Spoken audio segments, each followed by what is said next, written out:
Querido pueblo, Dios los bendiga. Les saluda desde San Miguel de Tucumán, Argentina, su hermana Nancy Elizabeth Pellegrina de Salvatore. Hoy, queridos hermanos, vamos a estar ya dándoles una finalización a esta hermosa carta que realmente nos hemos deleitado, que nos ha acompañado y que hoy le vamos a dar un cierre digno, porque realmente creo que todos hemos aprendido lo que este siervo nos quiso dejar a través de esta sencilla carta personal escrita a Filemón.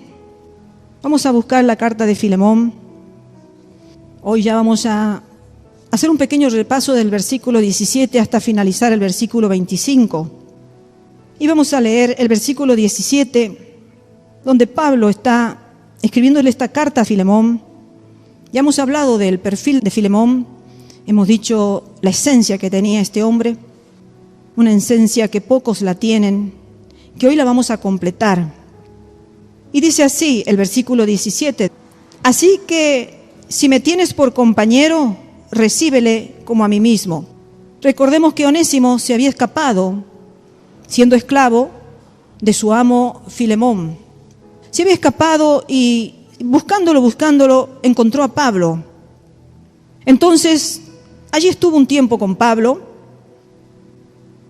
y bueno, le fue de mucha ayuda, dice la palabra, a Pablo en la prisión. Sabemos que Pablo estaba encarcelado allí en Roma y siempre necesitaba ayuda, siempre necesitaba que alguien estuviera a su lado. A veces quedó solo, como él dijo, Demas me ha desamparado, otros fueron a distintos lados. En algunas oportunidades Pablo pasó situaciones tristes, difíciles, de soledad.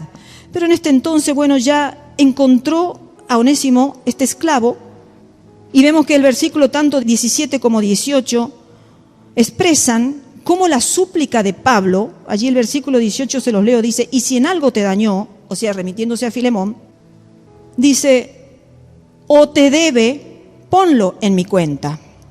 Entonces vemos que es una súplica de Pablo a través de esta carta que nos muestra que él, realmente Pablo, apoyó a un culpable o ante la ley romana a un criminal, Onésimo.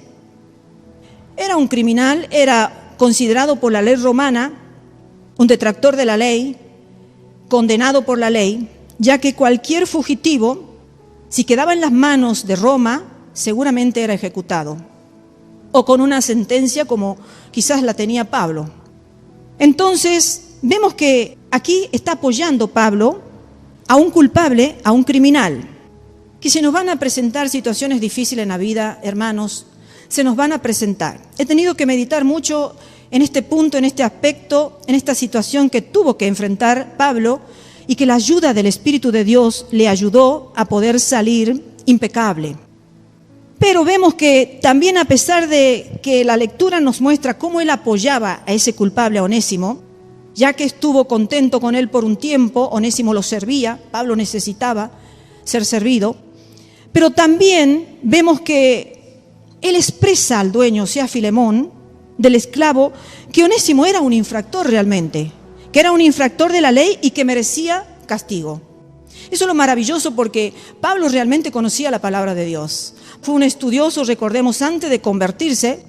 Pablo había estudiado con Gamaliel, uno de los mejores maestros, y había aprendido la Biblia, había aprendido lo que en ese entonces era la Torá y la Tanaj, la había aprendido muy bien. Y seguramente él allí fue y recordó proverbio escrito por este rey tan sabio, que dice que el que encubre sus pecados no prosperará, mas el que los confiesa y se aparta alcanzará misericordia, en Proverbios 28:13.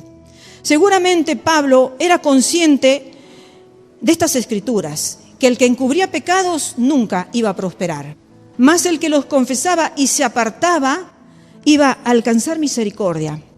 Seguramente Pablo estaba reflexionando entre esta escritura y entre la misericordia que debía tenerle a este esclavo fugitivo, pero vemos que entonces Pablo, no solamente considerando esa situación, esa condena no solamente que en la palabra de Dios estaba, sino también en la ley romana, a la cual el Señor nos llama a respetarla, también él expresa que se había hecho amigo.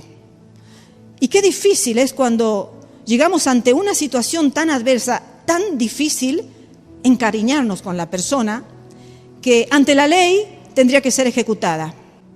Y eso es lo que había logrado él, entablar una hermosa amistad con Onésimo. Era su amigo, pero sin embargo en la carta Pablo está expresando que si lo castigaba Filemón por ser el dueño, con justo derecho, que era como si lo castigara a él mismo, o sea, a Pablo. Pablo siente tanto dolor porque se había hecho uno con Onésimo. Y esa es la hermosa coinonía y el hermoso yugo igual que a veces entre hermanos podemos formar. Porque a veces caminamos en la vida, pero en yugos desiguales. No podemos hablar el mismo lenguaje espiritual, no pensamos ni discernimos las escrituras de la misma forma, quizás ni siquiera alabamos a Dios de la misma forma, ni adoramos a Dios de la misma forma, porque hay una desunión, no hay coinonía espiritual. Sin embargo, Pablo había logrado esa unión con Onésimo, pero le estaba diciendo allí a Filemón, si tú lo castigas a Onésimo, es como si me castigaras a mí también. Entonces, Pablo, ¿qué hace? Se pone a su lado para tomar su castigo. Realmente, esta carta nos tendría que llamar la atención a todos, porque ¿quién no ha leído el libro de Filemón? ¿Quién no ha leído esta carta pequeña? Pero nunca nos hemos puesto a pensar en que Pablo toma el lugar para recibir el castigo, porque eso justamente es lo que hizo Jesús por nosotros, ante nuestro amo y ante nuestro juez justo de toda la tierra, Dios el Padre. Cuando Jesús muere en la cruz del Calvario, se pone en nuestro lugar. Y luego de haber realizado toda esa hermosa obra de redención, va al Padre y le dice, Padre, he completado la obra, miras mis manos, mis pies, mi costado, son las señales de que he cumplido tu voluntad. Son las señales de que he amado lo que tú me has dado, que lo cuidase, que lo guardase y que muriera por ellos. Eso es lo que hizo nuestro Señor Jesucristo. Y también, mientras meditaba en la palabra, el Señor me llevó a Mateo capítulo 25, el versículo 40. Pero en realidad para entender, vamos a leer un poquito de contexto. Allí si arrancamos desde el capítulo 24 de Mateo, observamos que el Señor estaba sentado en el monte de los olivos con los discípulos que se acercaron allí aparte con el Señor y le empiezan a hacer preguntas a Jesucristo. Y tenemos todo el capítulo 24 y tenemos todo el capítulo 25 con la respuesta de nuestro Señor Jesucristo a los discípulos. Pero vamos a remitirnos desde el versículo 31 al 40 de Mateo 24. Y vamos a leer para poder entender la respuesta que le dio Jesús a los discípulos. Dice, cuando el Hijo del Hombre venga en su gloria y todos los santos ángeles con él, entonces se sentará en su trono de gloria y serán reunidos delante de él todas las naciones y apartará los unos de los otros, como aparta el pastor las ovejas de los cabritos, y pondrá las ovejas a su derecha y los cabritos a su izquierda.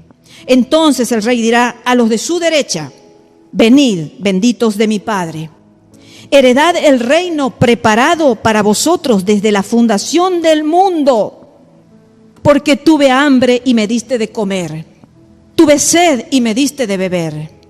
Fui forastero y me recogisteis. Estuve desnudo y me cubristeis. Enfermo y me visitasteis. En la cárcel y vinisteis a mí. Entonces los justos le responderán diciendo, Señor, ¿cuándo te vimos hambriento y te sustentamos, o sediento y te dimos de beber? ¿Y cuándo te vimos forastero y te recogimos, o desnudo y te cubrimos? ¿O cuándo te vimos enfermo o en la cárcel y vinimos a ti? Y respondiendo el rey les dirá, de cierto os digo, que en cuanto lo hiciste a uno de estos mis hermanos más pequeños, a mí lo hicisteis.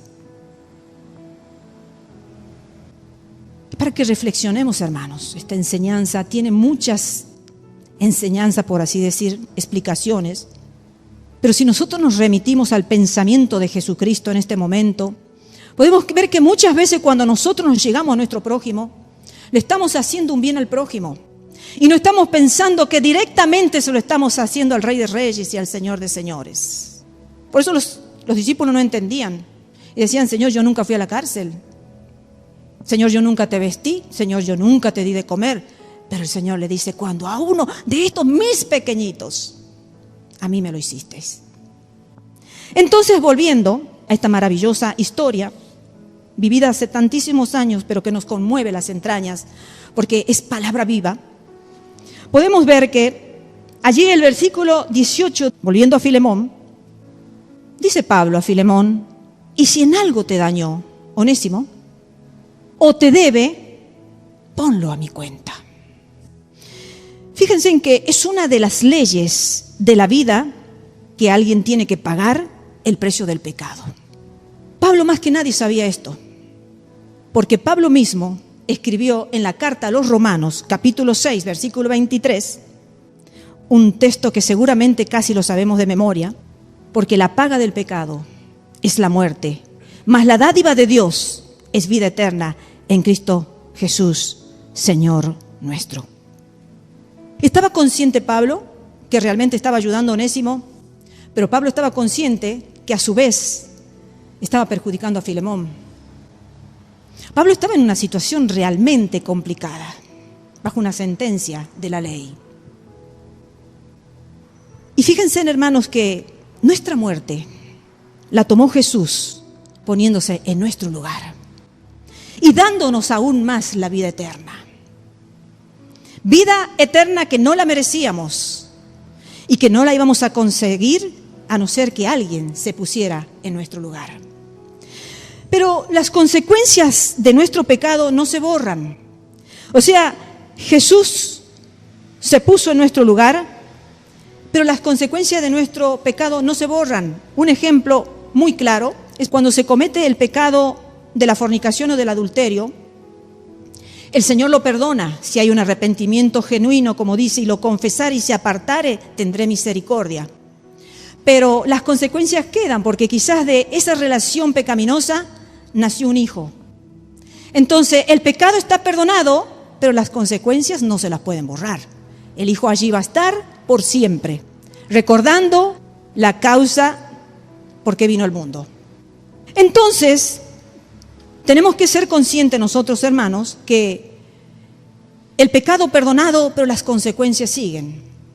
Y ya el versículo 19 dice Pablo, yo Pablo lo escribo de mi mano, yo lo pagaré, por no decirte que aún tú mismo te me debes también. Vamos a ir desglosando. Pablo escribe, dice, de su puño y su letra, que se hace, digamos, responsable de esa deuda que tenía Onésimo con Filemón. Una deuda que Onésimo no la podía pagar. Era un esclavo. No la podía pagar. Pero Pablo con su puño escribe, yo Filemón, te voy a pagar lo que Onésimo te debe. Todo te voy a pagar. Entonces, fíjense en lo que el Señor me mostraba mientras estaba meditando en esta palabra, es que Pablo deja una constancia escrita, podríamos decir legal, de pagar toda la deuda de Onésimo. Porque podría Pablo haberle dicho, mira Onésimo, vuelve a Filemón, retorna a tu amo y dile que yo me voy a hacer cargo de tu deuda. De palabras. Pero Pablo quiso dejar una legalidad, una constancia, quiso dejar Pablo. Algo que nadie pudiera dudar, porque las palabras el viento se las puede llevar o pueden ser cambiadas, desfiguradas, transformadas, acomodadas. Pero sin embargo un escrito nadie lo puede cambiar. Entonces Pablo dice que él mismo escribe esas palabras y eso es lo que el Señor me llevaba a meditar en esto, que lo mismo hizo Jesús. Al dejar la constancia que se hacía cargo de nuestros pecados en el madero. La constancia, hermanos, es que cualquiera que pudiera acceder al madero pudiera ver y confirmar lo que Jesús ya había anunciado. Que iba a morir, que iba a dar su vida, que al tercer día iba a resucitar, que lo iba a ascender a los cielos. Un misterio que en un principio los discípulos no entendieron. Pero luego podían ver la constancia, podían ver allí el Calvario, podían ver allí la cruz, el madero maldito, donde nuestro Señor Jesucristo tuvo que cargar nuestros pecados. gente que se acercaba, allí estaba visible la constancia de que nuestros pecados fueron cargados por nuestro Señor, por nuestro Salvador, que nos amó con amor eterno, para darnos una vida eterna, para justificarnos ante el Padre, para justificarnos ante el juez justo de toda la tierra. Gloria a nuestro Señor. Entonces el versículo 19 dice, por no decirte la segunda parte, que aún tú mismo te me debes también. Cuando Pablo le dice a Filemón, pon las deudas de Onésimo en mi cuenta, lo que hacía por Onésimo realmente es maravilloso. Lo que hizo Jesús por nosotros al poner nuestros pecados en su cuenta. Por eso, cuando leamos la carta de Filemón, tenemos que estar leyendo la carta de nuestro Señor Jesucristo a favor nuestro. No es una carta cualquiera, es una carta privada, pero que encierra una enseñanza tan profunda. Pablo había aprendido a conocer a Jesucristo a través de la revelación, a través de ese encuentro, a través de la oración, a través de la intimidad que tenía con Jesucristo de Nazaret. Desde que lo conoció a Jesús, no hay registro en la Biblia alguno de que Pablo se haya apartado de los caminos del Señor. Una vez que lo conoció realmente a Jesús de Nazaret, Pablo nunca retrocedió ni un poquito, aunque su vida estuvo en naufragios, aunque su vida fue apedreada, aunque su vida fue azotada, aunque su vida estuvo expuesto a la misma muerte, encarcelado, con cadenas, con grillos, con soldados, esperando una sentencia de muerte, o una sentencia, quizás no de muerte, porque pasó por varias prisiones. Pablo pasó por muchos momentos difíciles. Sin embargo, nunca retrocedió. Él siempre decía, yo me extiendo hacia adelante, hacia la meta. Él tenía fijo una meta, hacia el supremo llamamiento que todo hijo de Dios debe tener muy en claro. El otro día estaba escuchando un testimonio, casi todos los días escucho un testimonio de los cristianos perseguidos en distintas áreas del mundo entero, especialmente allí en el Oriente, y escuché un testimonio muy fuerte que me hizo llorar. Era un musulmán que conoció a Cristo y fue llevado a torturas inimaginables. Y yo dije, yo tengo que conocer algo. Ya tengo 60 años y no puede ser posible que yo no conozca algunas cosas. Tengo que conocer. Entonces, este hermano empezó a contar las torturas que le hacían, como introducir su cabeza en botellones de agua hasta que los pulmones, dice, que le ardían y que ya parecía que se le iban a reventar los pulmones y los sacaban. Esa era una de las pocas torturas que le hicieron, como dejarlo sin dormir. Llegaron como a 15 días. Cuando él pretendía dormir, le golpeaban la puerta fuerte para despertarlo. Y ese dice que es el peor castigo que se puede hacer a un ser humano, privarlo del sueño. Y otras tantas torturas terribles, de dolores en el cuerpo, porque dice que los torturadores procuran quebrantarlo al ser humano para que se arrepienta y apostate. O sea, prueban distintos tipos de tortura para ver hasta dónde es capaz de llegar el ser humano, y hay algunos que no resisten, no pueden. Algunos, en el proceso de la tortura, dice que mueren. No soporta su cuerpo, no soportan su corazón. Los tienen en hambre, los tienen en sed, privados de agua, privados de comida, los tienen encerrados sin saber si es el día o la noche, porque los tienen en oscuridad. Y tantas torturas que yo digo, Señor, ¿sería capaz yo de haber pasado por esas pruebas? Pero resulta que la historia de este joven dice que en un momento dado se quebró cuando estaba en su celda y dijo, Dios, si tú realmente existes, manifiéstate a mi vida, porque yo ya no aguanto más. No conocía mucho de la palabra, porque en esos lugares es prohibido tener una Biblia. Entonces apenas se sostenían con pedacitos de porciones bíblicas, donde trataban de memorizarlas para no olvidarse, para que en los momentos difíciles esa palabra los sostuviera. Y empezaba, dice que cuando los torturaban cerraban los ojos y trataba de, aunque ande en valle de sombra y de muerte, no temeré mal alguno, porque tú estarás conmigo. Y recordaban ese pedacito de texto, sostenía sus vidas. Y cuando él le dijo, Señor, yo ya no soporto más, dice que se encendió una luz Entró en su cárcel, en su celda, y dice que empezó a sentir golpecitos de la par, donde había otro hermano prisionero también. Y se empezaron a conectar mientras no estaba la guardia, mientras habían los cambios de guardia. Se conectaban con un código secreto que habían aprendido no sé cómo, y se compartían textos, dice, y yo aprendí más de la Biblia en el código secreto con este hermano que sustentó mi fe, sustentó mis días. A los poco tiempo me sacaron de esa prisión, me llevaron a otra. Dice, ahí mi fe reverdeció. Al poco tiempo ya no escuchaba más los golpecitos en la otra celda y empecé a llorar. Dije, Señor, ¿por qué al que era mi fortaleza permitiste que lo mataran? Porque ya no se sentían los golpecitos. Y eso era sabido, que en las cárceles cuando ya había silencio es porque ya lo habían ejecutado. Pero dice, mi fe creció. Y dejé de pensar que Dios no estaba conmigo, porque esa luz me alumbró. Y desde ese día que esa luz llegó a mi celda, me fortalecí en el Señor y no dudé nunca más de que fuera el verdadero Dios, que me iba a sacar.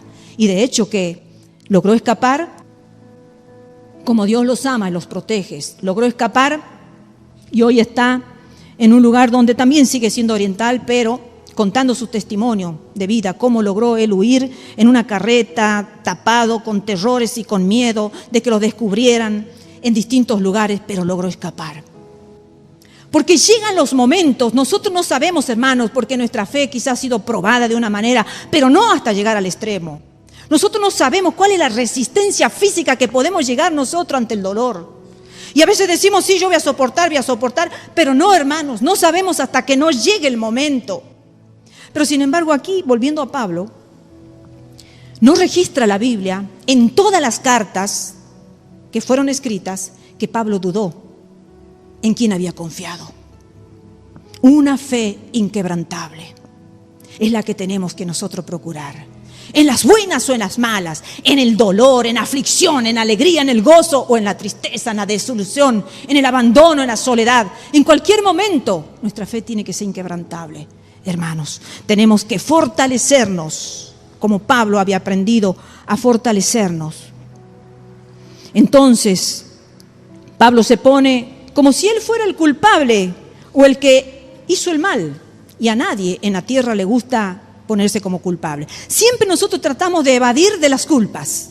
Cuando ha sucedido un conflicto, un problema, tratamos de retraernos. Yo no he sido, quizás somos los primeros en decir, yo no he sido el culpable de esto. Ha sido el otro, fulano, culpamos o inventamos, imaginamos, acusamos, pero lo primero que queremos es limpiar nuestro nombre.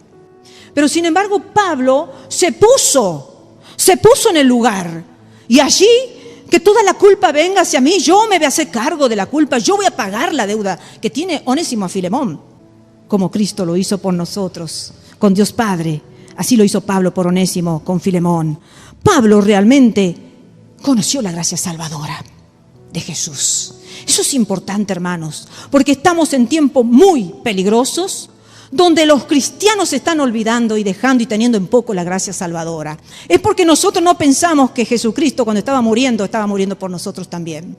Nosotros a veces quizás pensamos, bueno, Jesucristo murió en la cruz del Calvario, pero estamos pensando que todos los pecados que hemos cometido en la vida, el Señor lo estaba cargando en ese momento.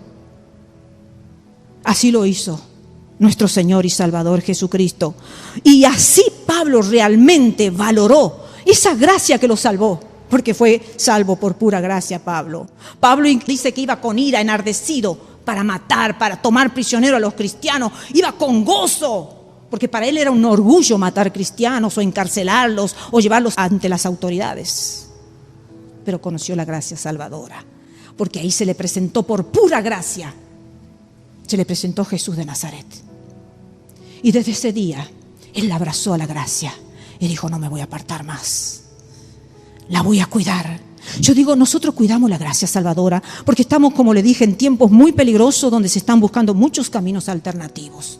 Ahora los caminos de nuestros pastores o de hermanos, de ancianos que trajeron el evangelio a nuestras vidas, se está dejando de lado. Se está creando caminos humanos alternativos. Muchos se están volviendo a la ley, a la sombra de lo que iba a venir, a la sombra de lo que se iba a manifestar. Y es triste esto, hermanos, porque para eso vino nuestro Salvador, para ofrecernos una gracia salvadora. inmerecida por todos. No hay uno en la tierra que merezca la gracia de Dios, ni uno, por cuanto todos hemos pecado. Pero Pablo aprendió a amar la gracia salvadora. El que aprende a amar la gracia salvadora nunca se va a desviar. Quizás seremos tentados, sí. Quizás por pequeños momentos entrará confusión a nuestras vidas. Pero será necesario para que, habiendo conocido lo otro, volvamos a lo que es real y verdadero y genuino y nunca más nos apartemos. Entonces, allí Pablo tiene que acceder a otra estrategia bastante inteligente. Dice, por no decirte tú mismo, te me debes también. Son distintas versiones que estoy manejando, hermano, porque algunas son un poco más explicativas. Allí el versículo 19 dice, yo Pablo lo escribo de mi mano, yo lo pagaré, por no decirte que aún tú mismo te me debes también. También he reflexionado mucho en esta parte, porque Pablo menciona algo más, y es que Filemón le debe a Pablo su salvación. Filemón se convirtió con Pablo por la prédica de Pablo. No hay mucha explicación, pero lo poco que dice es que Filemón fue converso por la prédica de Pablo y le debe su salvación a Pablo. Entonces, tenemos que aprender a ser agradecidos con aquellos que nos han llevado a los pies de Cristo. Porque a veces herimos al que más nos ayudó. O quizás olvidamos al que nos predicó realmente la salvación que hoy tenemos. Y que realmente es común hoy en día ver cuántas personas con el transcurso del tiempo se olvidan de esas personas que nos hicieron un favor. ¿Cuánto más del tema de la salvación? Pero Pablo, en una situación tan afligente, en una situación tan comprometida ante la ley del mundo de Roma, legal de la tierra, y ante la ley de Dios, estaba en una situación comprometida Pablo. Y qué sabiduría que le dio Dios para en este momento recordarle a Filemón.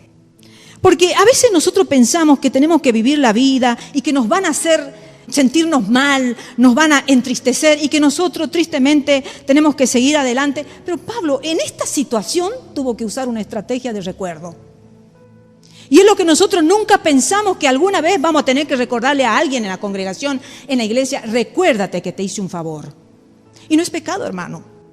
Porque van a haber situaciones en la vida en que la única forma en que vamos a poder salir de una situación afligente va a ser trayéndole recuerdo algunas cosas que se deben recordar. Y que la mente humana es muy rápida de olvidar. Somos rápidos de olvidar lo que otros han hecho por nuestras vidas. Pero Pablo aquí le estaba recordando, por no decirte tú también te me debes a mí. Entonces, en el versículo 20 dice, sí, hermano, tenga yo algún provecho de ti en el Señor, conforta mi corazón en el Señor. Tenga yo algún provecho de ti en el Señor. Que a veces pensamos que recordarle a los hermanos que sean agradecidos, porque es un principio que se debe enseñar, el ser agradecido. Es un principio casi olvidado. La gente vive como quiere. Hoy estoy en una iglesia, me enojo por algo y me voy y me olvido todo el bien que me han hecho en un tiempo. Entonces es un principio que se debe enseñar en las iglesias, a ser agradecido, a recordar el bien que los siervos nos hicieron en algún momento. Entonces, accede a esta estrategia. Pablo dice, tenga yo algún provecho. Y miren la palabra que inteligentemente usa, provecho de ti en el Señor. Provecho, vamos a recordar un poquito, se traduce de la palabra griega oninemi y es la raíz de la palabra de Onésimo. Recordemos, hermanos, que onésimos, plural, quiere decir en griego provechoso o útil. Esto lo vimos ya en la prédica de esclavo a obispo, cuando predicamos de Onésimo, cómo pasó de ser esclavo a ser un futuro y posible obispo de la palabra de Dios. O sea que Pablo está usando el mismo nombre de Onésimo como provechoso, útil, para hacer su solicitud, su pedido a Filemón.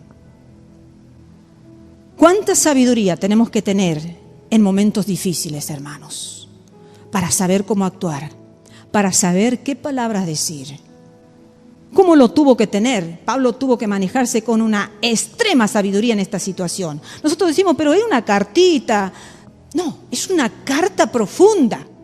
Es una carta que encierra una enseñanza profunda de sabiduría que la debemos pedir al Señor para los momentos que nos van a tocar vivir y que vamos a tener que tomar decisiones para resolver situaciones muy difíciles.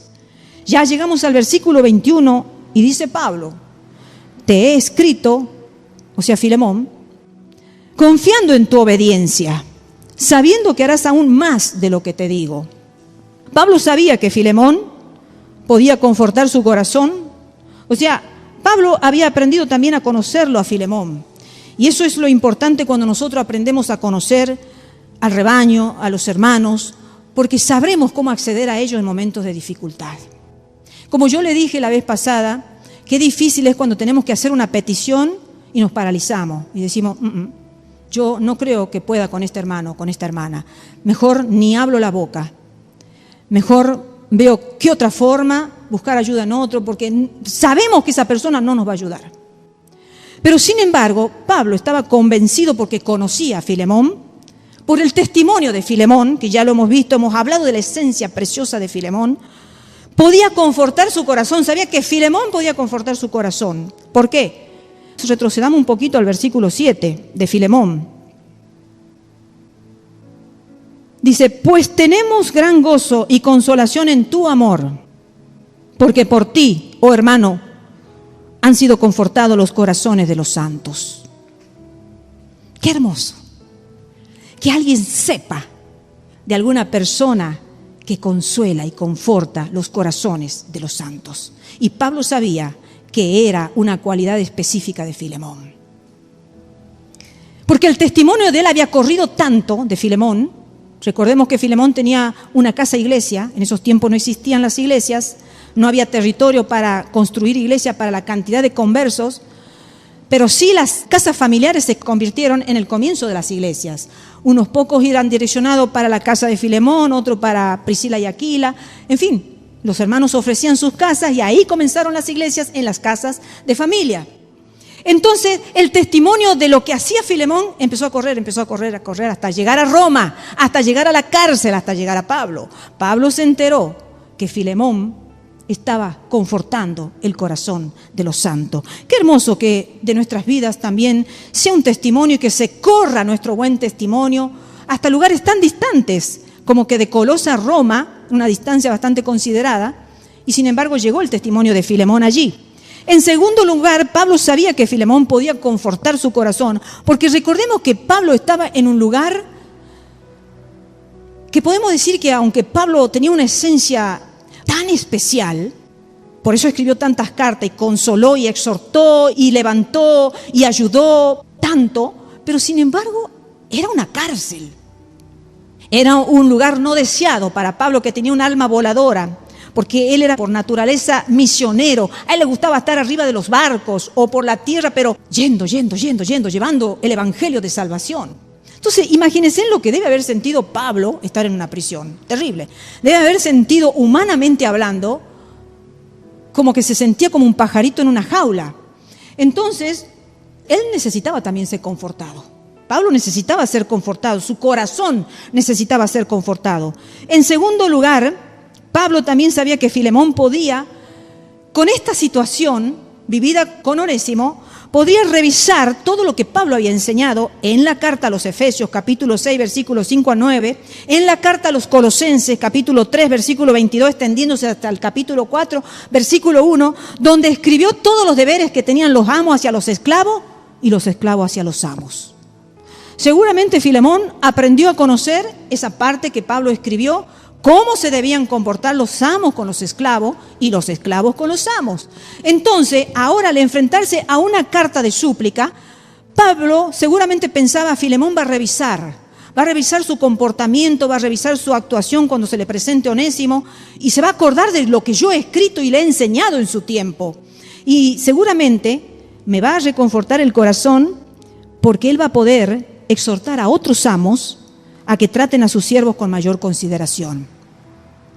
Qué hermoso esto me hizo pensar también, porque Pablo, aún estando allí en esa cárcel, él ya estaba planeando y pensando, en la bendición que iba a ser esta situación para Filemón y cómo la iba a transformar en una situación de bendición incluso para otros amos que no conocían la palabra de Dios como la conocía Pablo y Filemón y Onésimo ahora también.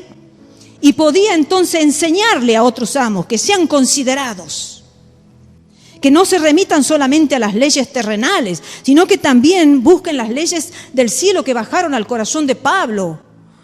Entonces, en tercer lugar también quizás Pablo sabía que su corazón iba a ser confortado porque habiéndose convertido Onésimo, porque Onésimo cuando se escapó era un pagano, era un impío. Se había convertido cuando llegó a las prisiones donde estaba Pablo, pero cuando se escapó era un pagano impío. Pero sin embargo se había convertido y tuvo tiempo de ser enseñado por Pablo. Entonces Pablo seguramente estaría pensando que Filemón le iba a permitir evangelizar en su tiempo libre a Onésimo, porque Pablo era un potente promotor del evangelio. Pablo pensaba, yo estoy privado de la libertad, mas hay un Onésimo que ahora se le puede permitir predicar el evangelio porque ahora va a volver convertido. Y seguramente, como yo conozco el corazón de Filemón, Filemón no va a obstaculizar el progreso del evangelio. Filemón va a ser una puerta abierta para que el evangelio siga predicándose. Qué hermoso, ¿no? Que Pablo no se paralizaba ante situaciones así. Y no se ponía a llorar o a estar desilusionado o depresivo diciendo, y esto se ha terminado acá. Yo en prisiones, ya el evangelio, ¿quién lo va a empezar a hacer correr? No es porque Pablo fuera absoluto, soberbio y creyera que solamente por él. Es que tenía un corazón ardiente. Ese corazón ardiente que nadie le podría poner prisiones. Su cuerpo estaba en prisión, mas su alma seguía volando. Estaba libre su alma. Entonces él decía, el evangelio nadie lo va a encadenar. Él lo expresó en sus otras cartas. Mi cuerpo estará encarcelado, mas al evangelio nadie le podrá poner cadenas. Qué hermoso, hermanos, que seamos de ese tipo de siervos y siervas, que nunca nos desilusionemos, sea cual sea la situación que nosotros estemos viendo. Entonces, no pensemos lo que nuestros ojos ven, hermanos. Es que a veces nosotros nos desilusionamos porque la parte humana observa, nuestros sentidos observan todo lo contrario. Pero sin embargo, hermanos, nosotros no vemos lo que la obra del Espíritu de Dios está haciendo. Nosotros no vemos lo que el Espíritu de Dios está haciendo. Con lo poquito que nosotros creemos a veces que es poquito, Dios lo está multiplicando. Y de la forma que nosotros menos imaginamos.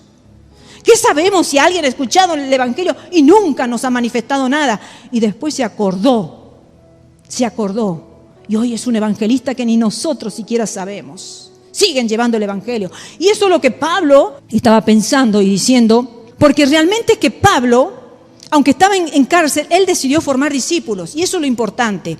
Que él dijo, yo no podré hacer esto, pero los discípulos que voy a formar sí lo van a poder hacer. Por eso es que se dedicó a formarlo a Tito, a Timoteo, a Epafrodito y cuantísimos más que ni siquiera están registrados porque hay libros de Pablo, cartas de Pablo, que no están en el canon bíblico. Se han perdido o quizás, la tienen por ahí. Pero, sin embargo, Pablo debe haber formado muchísimos discípulos.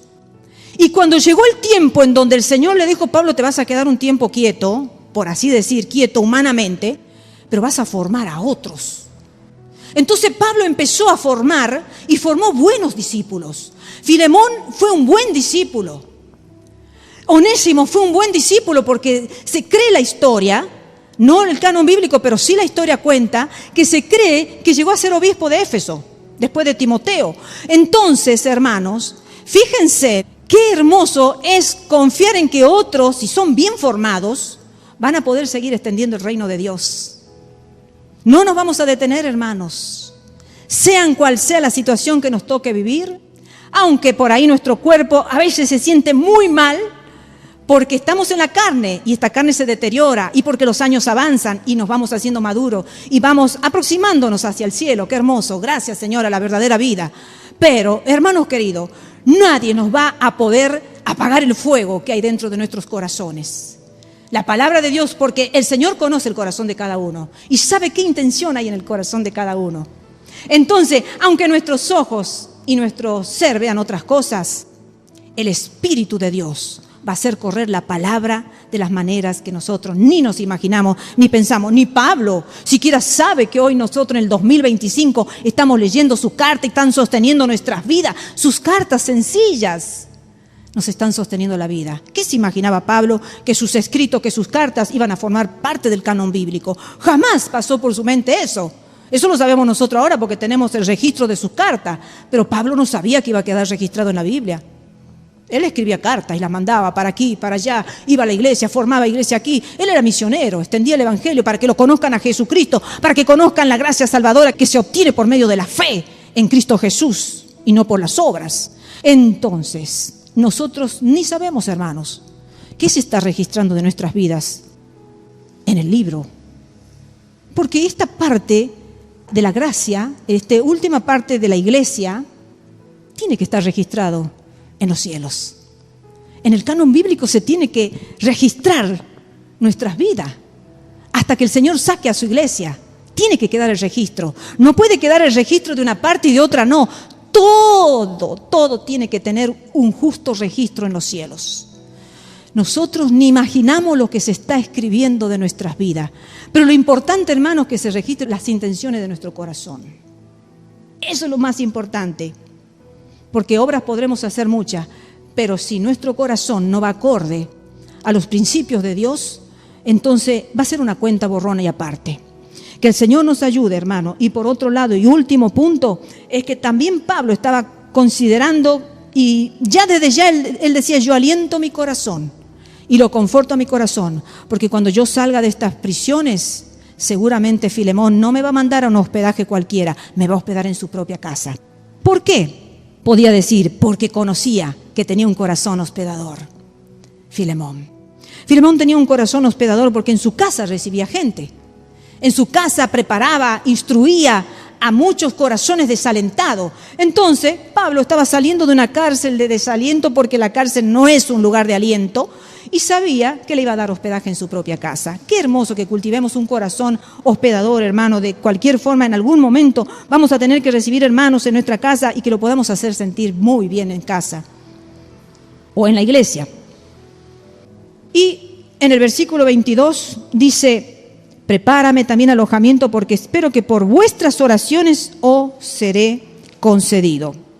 Entonces Pablo no solamente ora por Filemón y por los creyentes, porque Pablo oraba por todos. Era un intercesor por excelencia. En todas partes donde Pablo iba, Pablo oraba. Pero sin embargo, él también deseaba que los creyentes orasen por él. Por eso, hermano, es tan importante no solamente ver que van a ser los siervos, los pastores, los evangelistas, los profetas, los que van a orar por la grey y por la congregación, sino también la congregación va a tener que sostener la vida de los siervos de Dios, porque somos tan seres humanos como cualquier otro, con problemas como cualquier otro. Entonces Pablo estaba considerando allí, dice, porque espero que por vuestras oraciones os seré concedido. Pablo estaba casi seguro que las oraciones de los hermanos iban a ser eficientes. Qué hermoso, hermanos, cuando nosotros podemos confiar que hay personas que están orando por nuestras vidas. Qué hermoso es decir, Señor, aunque en apariencia estoy solo, no estoy solo. Porque yo sé, Señor, que tú vas a poner personas, vas a tocar a personas que se sientan llevados a orar por mi vida. ¿O por qué creen, hermanos, que nosotros estamos sostenidos? Porque si bien estamos sostenidos por nuestro amado Padre Celestial, pero el Señor usa personas para que intercedan a favor nuestro. Porque muchas veces hemos salido de enfermedades, hemos salido de tribulación, de conflictos, a veces problemas con la ley, a veces problemas de documentos y problemas, porque quizás ni siquiera nosotros sabemos que hay una persona que está orando para que se destrabe ese problema trabado legalmente, para que mi hermana se levante de esa situación de enfermedad y tantas situaciones que los siervos también tienen que atravesarla y pasarla, porque hermanos, somos seres humanos, igual que los demás. Entonces, es evidente que Pablo fue liberado de su primer encarcelamiento, porque en esta situación estamos hablando del primer encarcelamiento, no estamos estudiando cronológicamente la palabra, ya lo dijimos, y que incluso hizo más viajes, pero llegamos al versículo 23, lo leemos del 23 al 25, dice, te saludan Epafras, mi compañero de prisiones por Cristo Jesús, Marcos, Aristarco, Demas y Lucas, mis colaboradores. La gracia de nuestro Señor Jesucristo sea con vuestro espíritu. Amén. En los versículos 23 y 24 hay una lista de personas que mandan saludo, que son los mismos compañeros que aparecen en Colosenses. Luego en el versículo 25, allí se llega al final con la bendición encomendando a la gracia de Dios a Filemón y a Onésimo al mismo tiempo. Nada te va a cambiar la vida, querido amigo, que estás escuchando quizás esta prédica, si no amas la gracia que Jesús ofrece. Fíjense en cómo termina el último versículo y el último punto de la carta de Pablo a Filemón. Dice, la gracia de nuestro Señor Jesucristo sea con vuestro espíritu. Amén. Esa palabra lo caracterizaba a Pablo. Pablo siempre incorporó en su léxico la palabra la gracia del Señor Jesucristo, porque la conoció, porque la amó, porque la guardó en su corazón y nunca se apartó de la gracia salvadora que un día la había encontrado. ¿Cómo estamos viviendo nosotros la gracia salvadora de nuestro Señor Jesucristo? Pablo vivió entusiasmos cuando se convertían las almas. ¿Quién no se alegra? Si dice que en los cielos hay gozo por un pecador que se arrepiente, en nuestro corazón, como hijos de Dios, también nos alegramos cuando las almas se convierten o cuando se restauran las almas también. Nos ponemos muy gozosos. Muchos entusiasmos vivió Pablo, expresado en sus cartas, en las que nos quedaron registrados, pero también desilusiones, como cualquiera de nosotros. Pero nunca le faltó el amor al prójimo. Esta es una carta justamente donde alude al perdón y al amor. Es la esencia del cristianismo, el amor y el perdón. Por eso yo dije que era una carta puramente de amor, una carta de perdón y una carta de pura gracia, donde ejemplifica lo que hizo realmente nuestro Salvador por nosotros, cómo se puso en nuestro lugar en la cruz del Calvario. Pablo podía realmente ponerse en el lugar de alguien porque había entendido el misterio de la cruz. Nosotros nunca vamos a poder ponernos en el lugar de un hermano, de una hermana, de un prójimo, si nunca hemos entendido el misterio de la cruz, el misterio de la gracia inmerecida. Siempre vamos a estar diciendo, no, pero no lo merece. No, yo no hago nada por esa persona, no la merece. Pero realmente Onésimo se había convertido. ¿Merecía el perdón? Se había convertido. ¿Por qué negarle el perdón si ya no era un alma impía, ya no era un detractor de la ley, ya no era un rebelde, ya no era una persona que por ley tendría que haber llevado la F de fugitivo en la frente? A los fugitivos, a los esclavos, con un hierro candente se los señalaba aquí para que por el resto de su vida la sociedad lo conozca como un detractor de la ley. Imagínense lo que era vivir así. Nadie le daría trabajo, todo lo condenarían, todo lo acusarían. No sé cómo se podría vivir con una F, y muchos fueron marcados porque intentaron fugarse de sus amos. Pero sin embargo, Onésimo se convirtió. Onésimo pasó a ser parte del rebaño de ese pueblo de Jesucristo. Entonces, queridos hermanos, que nosotros aprendamos las enseñanzas que Pablo nos ha dejado tanto en sus cartas pequeñas o en sus cartas grandes, podamos aprender realmente a valorar el poder de la cruz en nuestras vidas. Se tiene muy en poco. Hoy en día se vive vidas mundanas. Qué triste es que hoy los cristianos no se nos identifiquen de primera y digan, de solo mirarle a esa persona, yo la identifico como un cristiano, como un seguidor de Cristo. Y que las personas tengan que mirar a una persona y decir, pero ¿qué es? Ah, no, es un mundano. Y estén entre la duda. El cristiano no puede presentar dudas ante el mundo. El cristiano tiene que ser genuino y realmente revelarlo a Cristo. Porque Pablo dijo, mas ya no vivo yo, mas Cristo vive en mí.